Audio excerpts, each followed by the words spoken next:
Good evening to you, and welcome to the show History and You with George Rodriguez Walling. Good evening, and welcome to History and You, the show where you decide what history becomes. I am your host, George Rodriguez Walling, and I'm very happy to be here with you this evening. If you want to call in and contribute your thoughts, please do so at toll-free 888-627-6008. That's 888-627-6008. Please call me and tell me your views. If not, send me an email at historyandyou@yahoo.com. That's historyandyou@yahoo.com.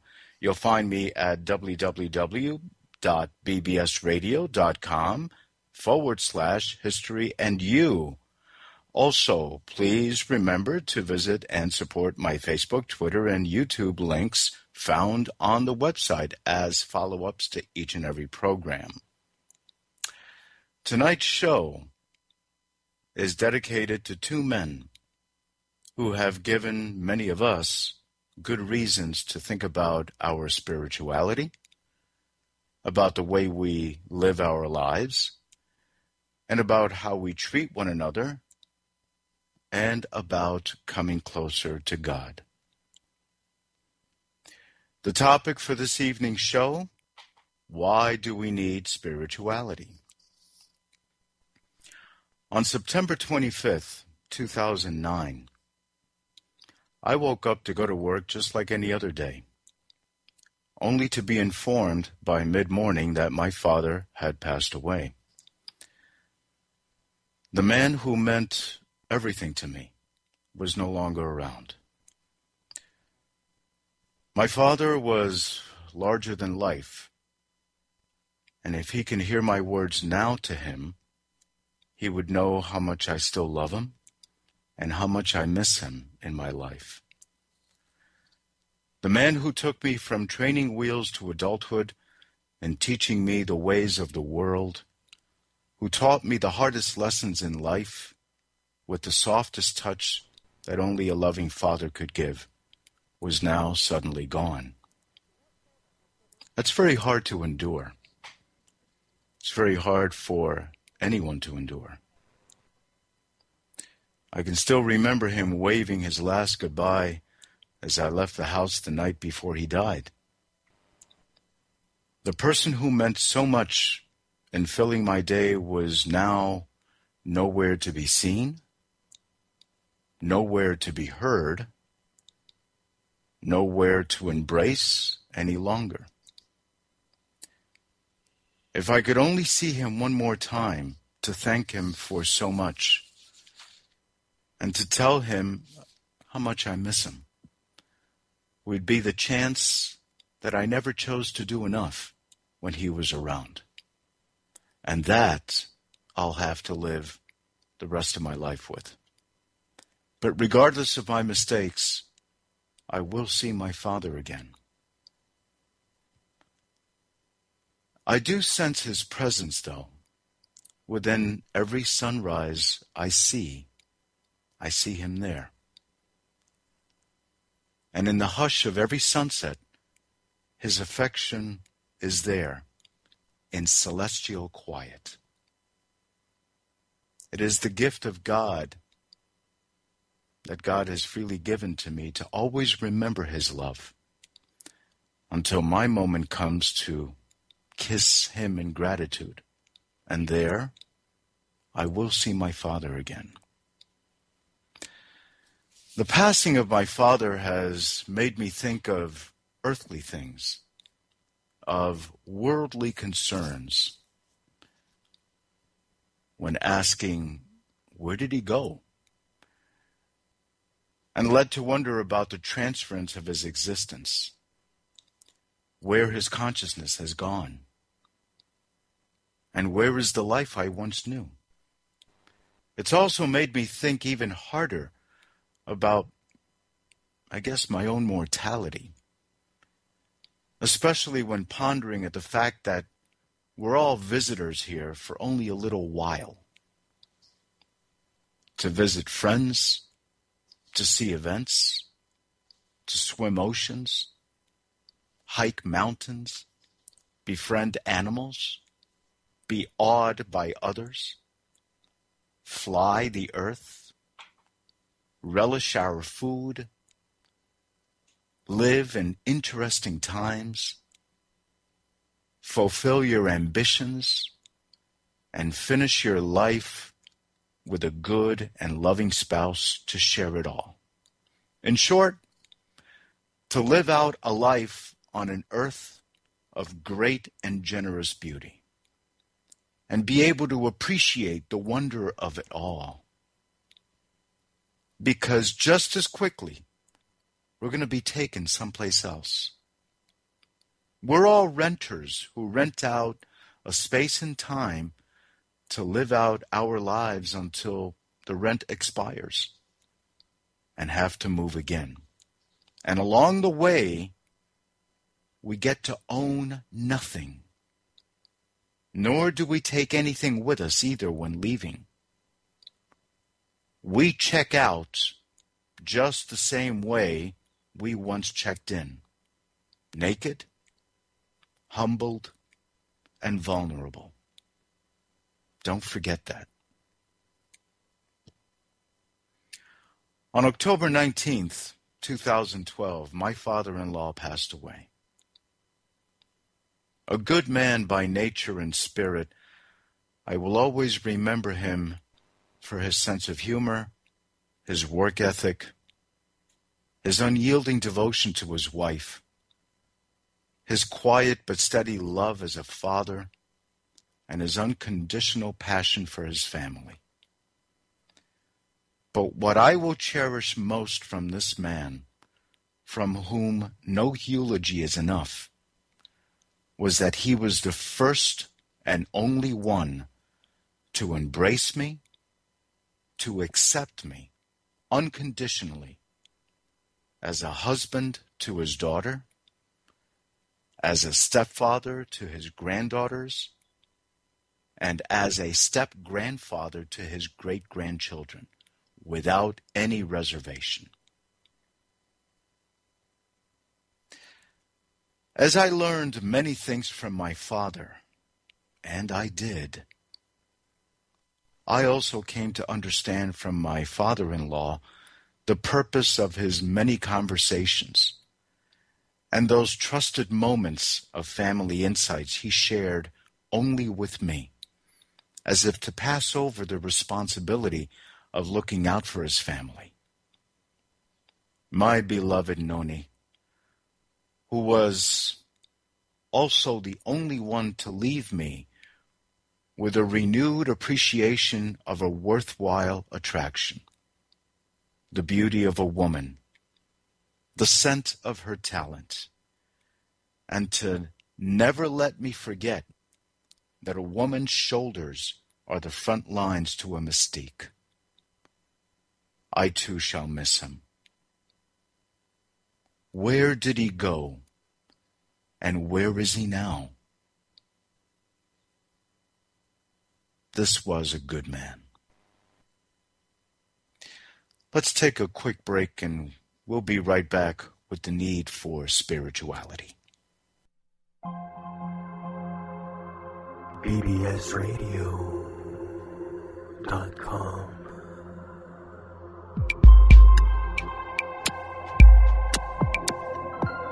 If it's not mainstream, it could be here. Information and knowledge, bringing humanity closer to truth and love.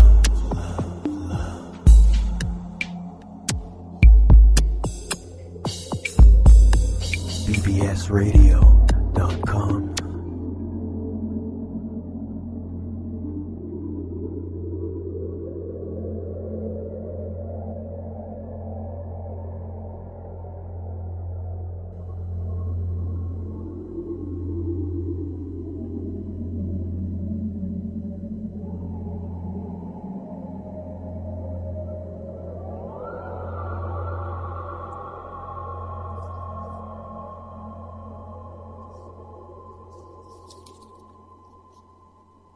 That which is flesh is flesh. That which is spirit is spirit. And the wind blows where it wills. Why do we need spirituality? Because we need to know that there is something more out there besides the tangible and the concrete that go beyond the physical laws that restrain us. And because we all need to believe that our existence, as limited as it is in this world, is not made in vain or made hollow. The unknown has a purpose not known to us now. But we are poised to be on a linear progression without choice for something else, something more that we need to get ready for, if for no other reason than to know that we only get older and older until we pass on to something else. The habits that we once shared with loved ones are now gone, and we must therefore redefine ourselves spiritually to prepare for what comes next. Our spirituality is the foundation from which we build today. And this foundation will serve as the very basis of our happiness in the existence to follow. Remember, no matter how hard we fight, no matter how much we question, we are left without choice.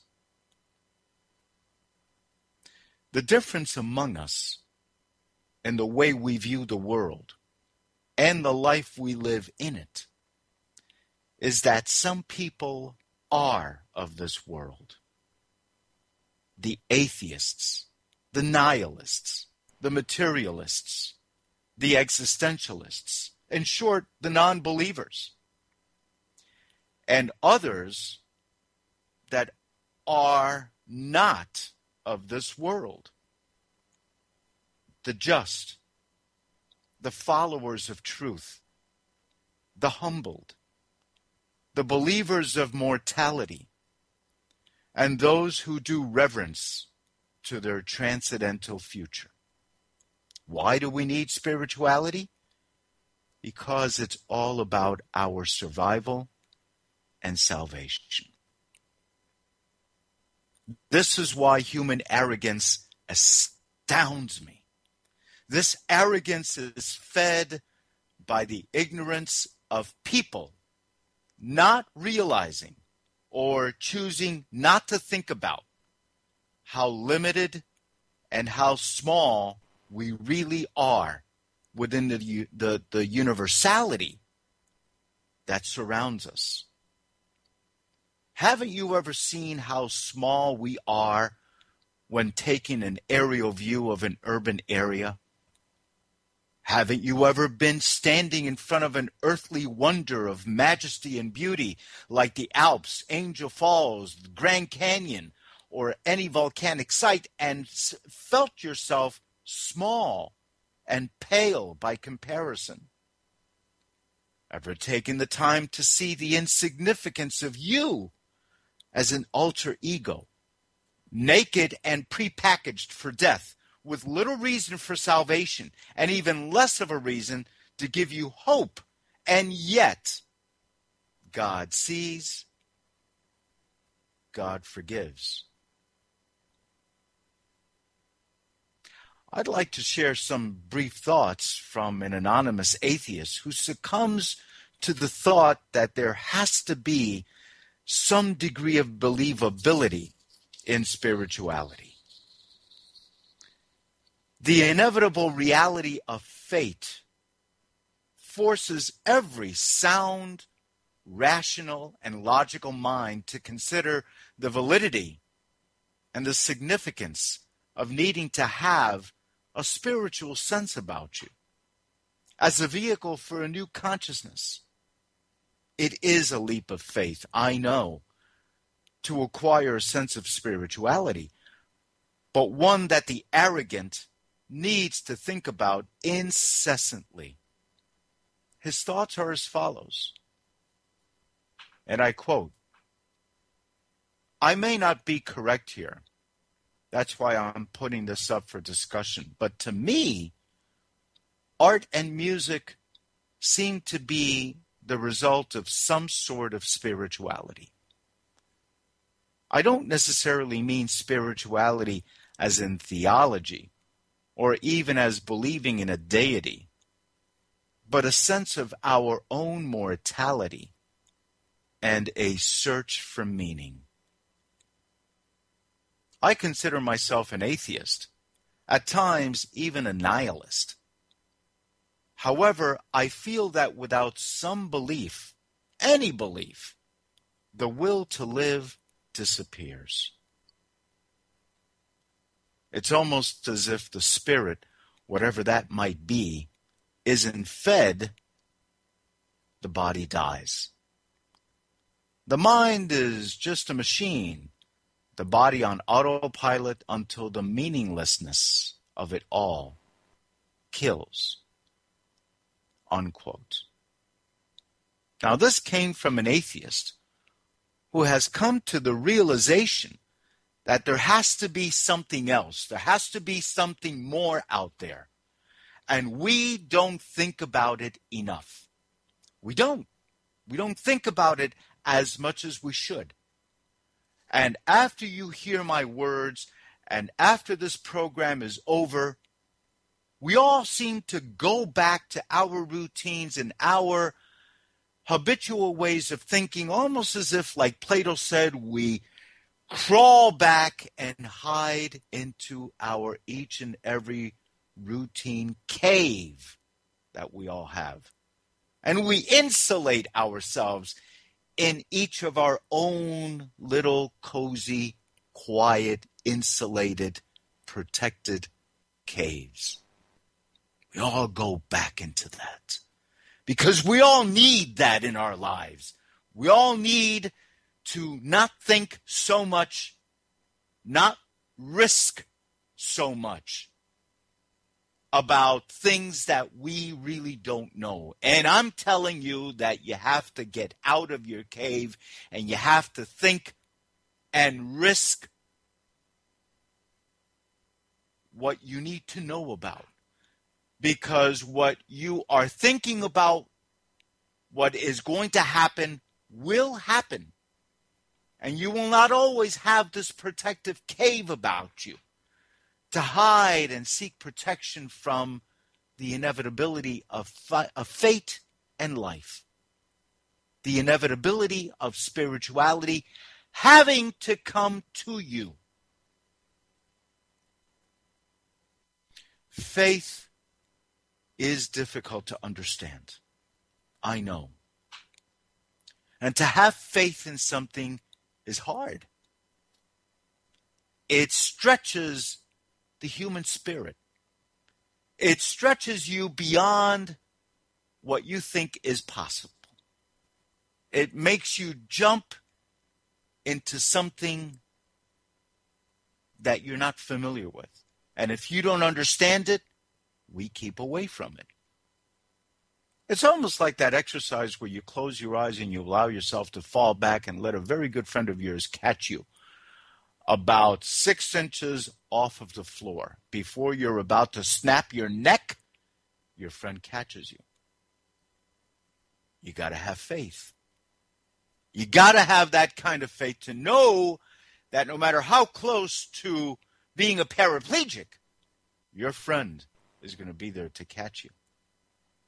Let me try at this point to describe for you, to define for you, to conceptualize for you what faith is. To have faith in God, and God, of course, assuming that it's a presence, an energy force, an entity of some sort.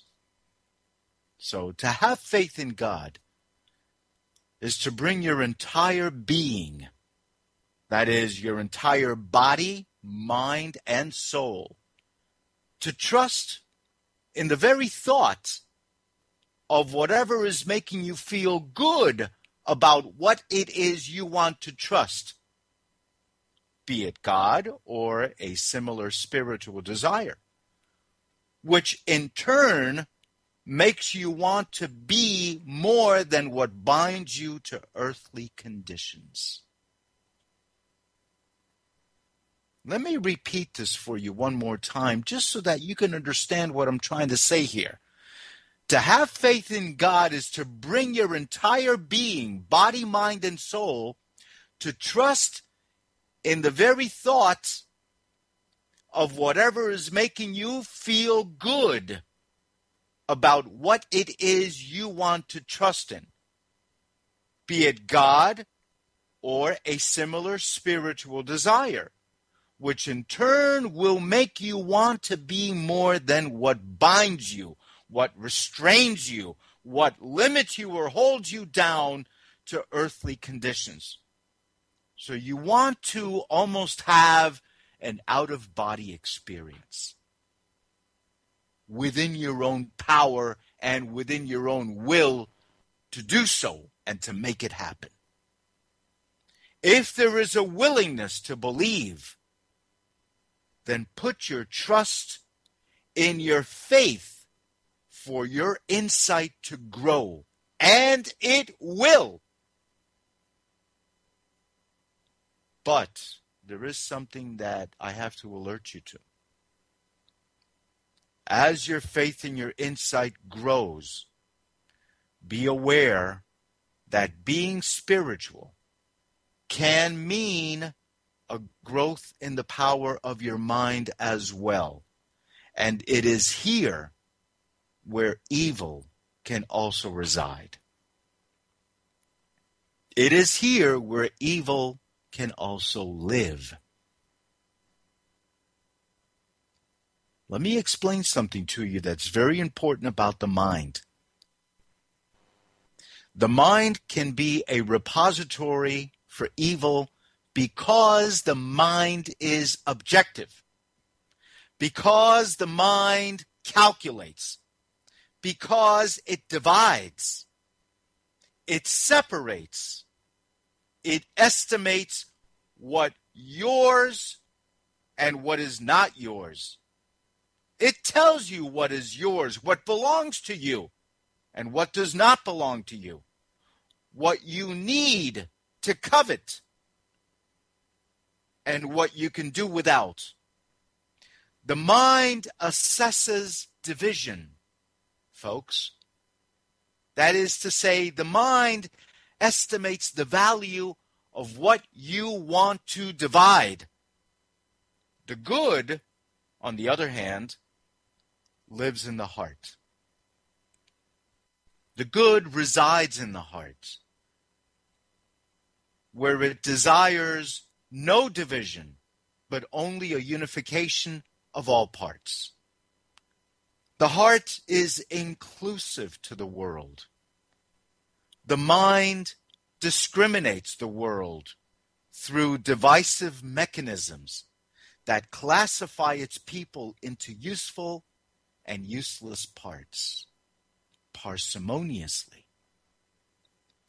And the soul is the energy, life force that drives the person to do good or to do evil. To do good, the heart must rule. If one wishes to find a spirituality that aspires you to be closer to God, there can be no conflict with the mind. So often, we are plagued with conflict between what the mind dictates and what the heart feels. But it is our faith, that is to say, our trust in our godly spirituality, that shows us the right and moral thing to do. And how do we come to know whether we've done the right thing? We've come to know because of how we come to feel after doing what we did. A good deed will always make us feel right and good and fulfilled about what it is we did or did not do. And with long-lasting effects as well. We're going to feel good about what we did, assuming it's a good deed, for a long time. And it's going to be embedded in our memory, remembering that we did something good for someone else. An evil deed will only leave you content, will only leave you short-lived and unfulfilled. Always feeling hungry for evil deeds and never to be satisfied, the evil person expresses an infinite need of revenge for being born. Let us take another quick break, and we'll be right back with the need for spirituality. Hey everybody, this is your new friend, Julio, and I'm talking to you because I like to listen to bbsradio.com. I sneak over the border every day, and I go see my girlfriend. She got a computer. Come on now, sing it, girls. BBS Radio, Radio, Radio, BBS Radio, Radio.com, BBS Radio,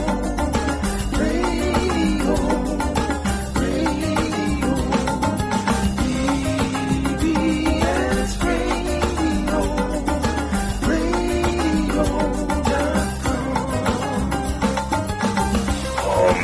love it when those girls sing like that, but I can't hang around, man, because the border guards are coming.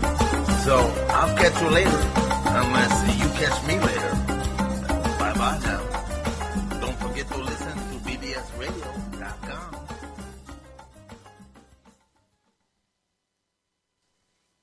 Okay, we're back. So, how can we know when we've reached a desired spirituality? Well, when you begin to see God in other people and other things, like in animals, the environment, and man-made situations. When you get to see the goodness of people manifested through actions, you'll also find the presence of God there. But you must trust in your faith to take you there and see it for yourself. A very well-respected spiritual teacher from India, Sri Chamoy, offers great insight into the issue of spirituality, which I wanted to bring in and share with all of you, and the condition that often separates man from God. Chamoy makes an interesting observation when he states the following idea, and I want to read it for you, and I quote, "The cause of this separation," that is, the separation of God and man, "is ignorance. Unfortunately, individuals feel that by maintaining their individuality and personality, they can be happy. But that's wrong.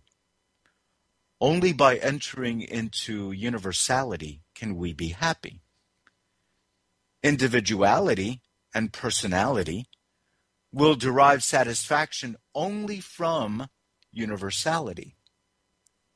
A tiny drop, when it enters into the ocean and loses its individuality and personality, becomes what the infinite ocean is. But before that, if it fights for its own individual existence, what can it do as just a tiny drop?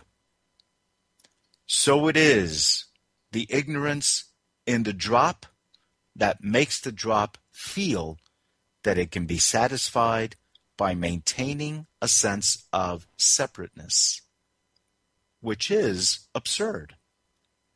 Unquote. So Sri Chamoy tells us that if our sense of wanting to maintain and hold on to earthly things is like us being a drop, what can we represent when compared to the water in an ocean? We are indeed so small and so insignificant, and yet God is the universality that surrounds us all. So it's when we think in separate components and not in a united form that we become ignorant in faith and evil in deeds, just like the drop. But the taller question is, how long does the trust in our faith last? Well, Chamoy also has something to say about that. And I want to share it with you as well. Quote, while we are praying at home, he says, we see and feel that God is ours. But the moment we come out of our house and look around at others, we do not try to see God inside them. What we try to see in them is imperfection, something unlike ourselves. After our meditation with God, that is, we come out of the heart and enter into the mind. Then we try to separate ourselves from others, and we see others as undivine. But when we come out into the world, if we can bring with us the divinity we saw and felt during our meditation at home with God, and if we try to see the same divinity in others, then there is no feeling of separation. And if we see the same thing in others, which we feel inside ourselves, then we shall never miss God's presence. We shall never lose our feeling of oneness with God. Unquote. And this is so true in relation to even when the Bible talks about stop looking at the plank, or rather stop looking at the speck in your neighbor's eye and look at the plank in your own. And it's so true when we go out and look at other people and compare other people, and we see ourselves without any fault, without any blame, without any blemish, without any weakness, without anything. And yet we are so busy, forever busy, looking at the fault of other people and feeling ourselves to be so much more superior than ours. This is not thinking godlike. This is not spirituality. This is not what it's about. This is not what it was ever intended to be. Spirituality is when you begin to meditate and begin to unite yourself with thinking godlike, with thinking as if we are the same within the one. So, for spirituality to have any meaning for us, it is important to ground our belief in God and the trust we have in our faith on the premise of understanding why we choose to believe, and then connect that belief to the existence of God. And to take us to this level of understanding, I've chosen two excerpts from St. Anselm, his ontological argument, which is an argument in nickel and dime language of existence, entitled Proving the Existence of God. Let me give you some quick background into who St. Anselm was. St. Anselm was a famous cleric who in the year 1033 AD joined the Benedictine order and eventually became Archbishop of Canterbury, where he died in the year 1109 AD. Famous in the history of thought for arguing in favor of the existence of God, St. Anselm was convinced that faith and reason led to the same conclusions. And this is bizarre when you think about it, because faith and reason has always been depicted as the separation of church and state, the separation of church belief and reality altogether. Reason has no rationality at all to blend or gel in any way with what the atheist is constantly preoccupied with. The absurdity of having faith, the absurdity of believing in whatever your senses cannot ever come around to verifying. And this man, St. Anselm, spelled Anselm, in case you're curious, decided to combine, decided to blend. He was convinced that faith and reason can both lead to the same conclusion in establishing the believability, in establishing the credibility, in short, the existence of God. Even more astounding, Anselm believed that human reason alone, and this is quite bizarre for the time period, okay, the 11th century here. Anselm believed that human reason alone could create a natural theology that is rationally coherent and does not depend on any authority other than rationality. So, in other words, you can, on a rational basis, invent your own reason for believing in God. You can come up with your own rationality to establish a premise for validating your faith and validating the existence of God. Still, in other words, what Anselm is telling us is that we can believe in the existence of God based on reason, but it would be our reason, ours, and ours alone, and not the church's reason for believing in God. Now, whether this makes us Catholics, I don't know. Whether this makes us good Catholics or bad Catholics or Protestants or Christians or something, that I'm not sure. But does it bring us closer to a sense of spirituality? I would think so. If we are then allowed to reason for ourselves regarding the existence of God, then it also must presuppose our need for spirituality as a means of reaching God as well. In fact, Anselm goes on to say, and I quote, he was not trying to discover, he being man, was not trying to discover the truth about God through reason alone, but wanted rather to employ reason in order to understand what he was believing. Unquote. So how does Anselm employ reason to logically understand how reason explains infinite existence?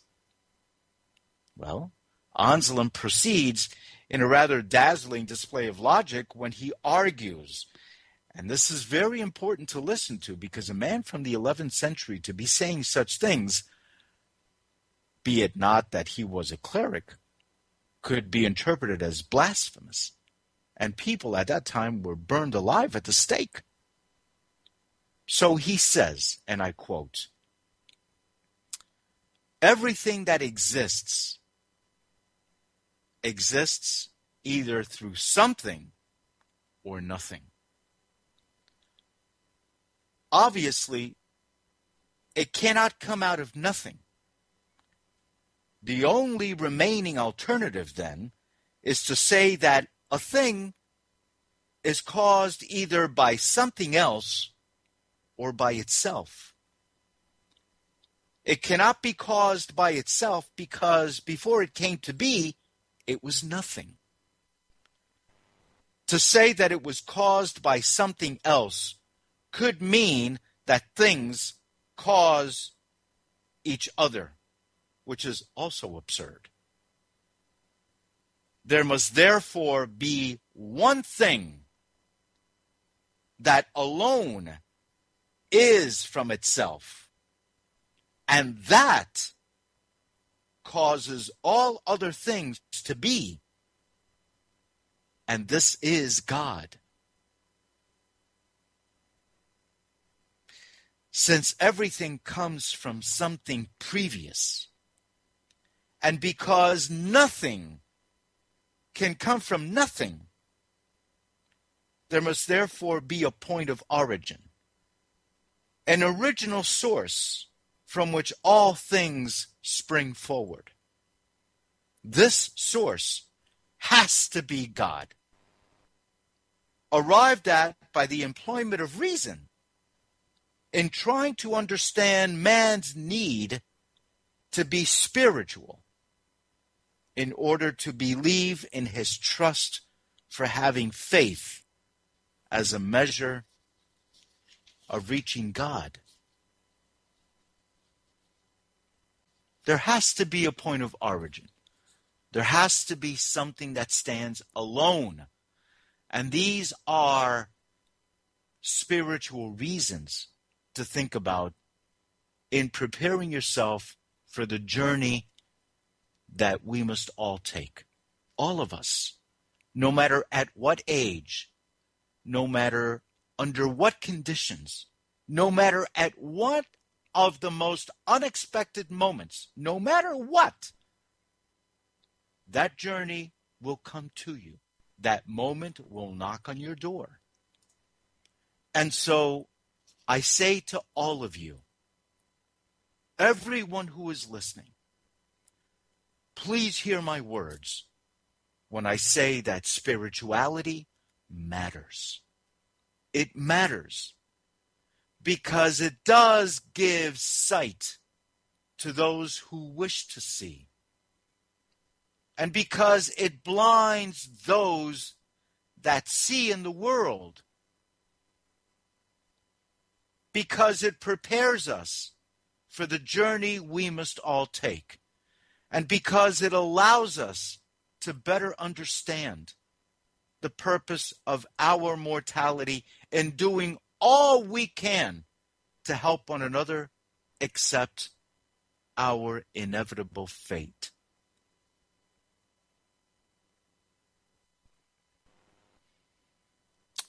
And now we've come to the final part of our show, where I do wish to leave you, all of you, with a final thought to consider. And a final thought to further reflect regarding the signs of our time. A time of atheists like never before. A time not to think about God. A God not to think about the universality that surrounds us, that inundates us. A time where spirituality practically has no place at all. A time where the material and the here and the now And the things that we can verify from what we touch, from what we see, from what we hear, from what we taste, it is a time when our senses in relation to the physicality of the world matters most. Never has my voice is trying to scream out in a desert of materialism that surrounds us all. Never has there been a need to listen to the message that I wish to leave all of you with. Why do we need spirituality? Why do we need the air to breathe? Without it, we die. Being spiritual allows you to see what so many faithless ones have been denied to experience. Many of us are so caught up in the ignorance of our arrogance that it disallows people from achieving a greater and more fulfilling view of ourselves through the actions of our faith. Always remember, the matters of the heart are more important than the issues of the mind. The more you think about your existence, the more your arrogance is attempting to rationalize God. Instead, let the sentiments of the heart embrace and accept your life for what it has been and is becoming through an increasing strength of your faith, which will only nourish your soul to come closer to God. Express kindness, and kindness will come back to you. Learn to let go of the physical world around you, for these are only things that last for a little while and then break down, deteriorate, and blow away. Don't rely on the physicality of the world that feeds and tantalizes your senses, for these stimulations only create a greater dependency on material obsessions that pull you away from God. You were not placed in the world. Instead, the world and its matrix was placed around you to mold you and to mature you, to determine the quality and caliber of the kind of faith you can aspire to have, and to enrich your appreciation of God's view of the world through your own spirituality.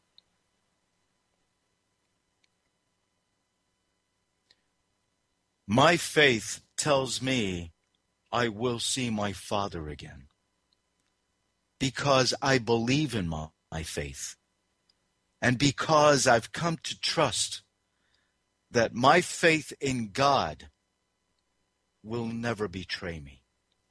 Therefore, I will see him again. I will talk with him, and I will laugh with him once more.